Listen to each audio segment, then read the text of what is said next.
I think one of the things that we have to understand, and I think in particular here in America, I've just been here for 3 days now, and obviously have, felt the electricity in the air about the coming elections. And just, in May, we had a very important election in India. And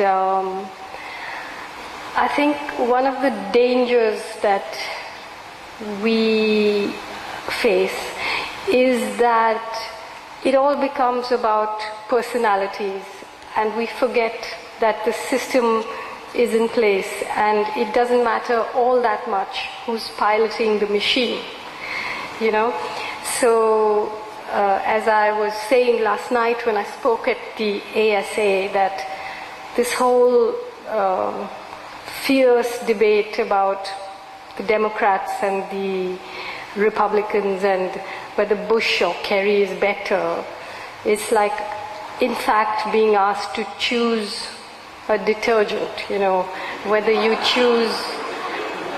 choose Tide or Ivory Snow, they're both owned by Procter and Gamble.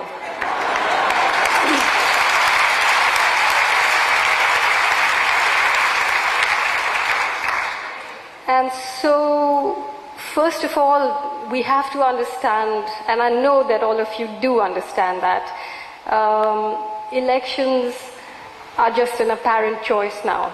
In India, we were faced with outright fascism with the BJP and sort of covert communalism that the Congress party had indulged in for 50 years, preparing the ground in many ways for the right wing.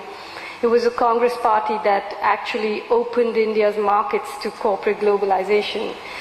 But the one difference was that at least in their election campaign, at least they had to lie. At least they had to say that they were against their old policies. But here, they don't even do you the dignity of that. The Democrats are not even pretending that they are against the war or against the occupation. And that, I think, is very important, because the anti-war movement in America has been so phenomenal, a service not just to Americans but to all of us in the world. And you can't allow them to hijack your beliefs and put your weight behind somebody who's openly saying that he believes in the occupation, that he would have attacked Iraq even if he had known there were no weapons of mass destruction, that he will actually get UN cover for the occupation, that he will try and get Indian and Pakistani soldiers to go and die in Iraq instead, and that the Germans and the French and the Russians might be able to share in the spoils of the occupation. Is that better or worse for somebody who lives in the subject nations of empire? And the fact is that we all know that what is happening is that there is a system of economic disparity that is being entrenched in the world today. It isn't an accident. It isn't an accident that 580 billionaires in the world have greater income than, I think the figure is 170 of the poorest countries, something like that. I don't quite remember the figures, but the fact is that the disparities in the world are huge, and the disparities are not between rich countries and poor countries, but between rich people and poor people. So, what do we do about it? We understand a few things.